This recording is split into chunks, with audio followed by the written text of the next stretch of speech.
Guys, মই নিতু আপোনালোকৰ মাজত আৰু এটা নতুন ৰেচিপি সৈতে মই আজি লেমন বাটাৰ ফিছ বনাম। আপোনালোকে ভিডিঅ'টো চাই নিশ্চয় ভাল পাব বুলি আশা কৰিলোঁ। লেমন বাটাৰ ফিছ বনাবলৈ মই ফাৰ্ষ্টতে মাছ কেইপিচমান লৈছোঁ আৰু ইয়াত মই জালুকৰ গুড়ি অকণমান দি দিলোঁ, অকণমান নিমখো দি দিলোঁ,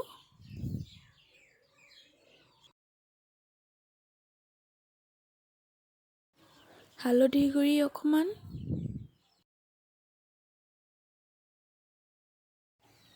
অকণমান চিলি পাউডাৰ আৰু আজৱাইন পাউডাৰ।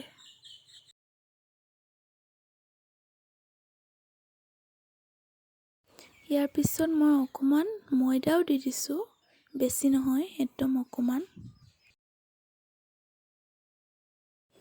আৰু অলপ বেচন। আৰু এতিয়া মই নেমু টেঙা এডোখৰ লৈছোঁ, সেইডোখৰ ইয়াত চেপি দিম।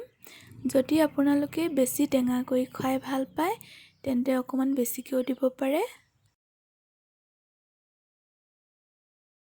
এইখিনি এতিয়া ধুনীয়াকৈ মিক্স কৰি দিওঁ মই।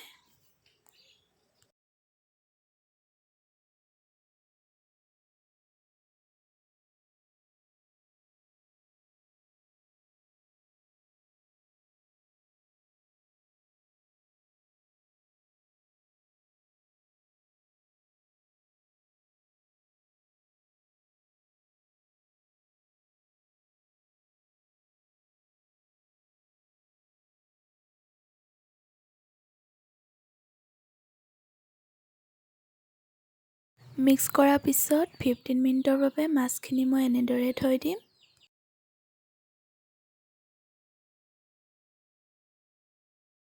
এতিয়া মই ননষ্টিকি পেন এটা লৈছোঁ, তাত বাটাৰ দি দিলোঁ।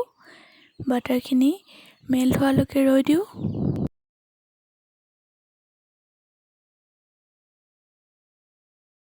বাটাৰ মেল্ট হৈ গ'ল। এতিয়া ইয়াত মই মাছখিনি দি দিওঁ।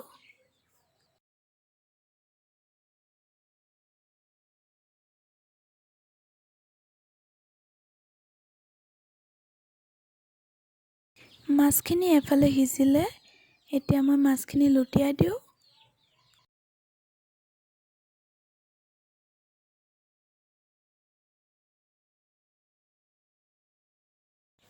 আমাৰ lemon butter fish fry ready হৈ গ'ল। এতিয়া মই কাটি থোৱা ধনিয়া পাত দি দিলোঁ ইয়াত। এতিয়া এইখিনি চাৰ্ভ কৰি দিওঁ মই। আপোনালোকে যদি ভিডিঅ'টো চাই ভাল পালে তেন্তে ভিডিঅ'টো লাইক কৰি দিব আৰু মোৰ চেনেলটো প্লিজ ছাবস্ক্ৰাইব কৰি দিব, যাতে মই আপোনালোকলৈ আগলৈও এনেদৰে ধুনীয়া ধুনীয়া ডিছবোৰ লৈ আহিব পাৰোঁ। Thank U.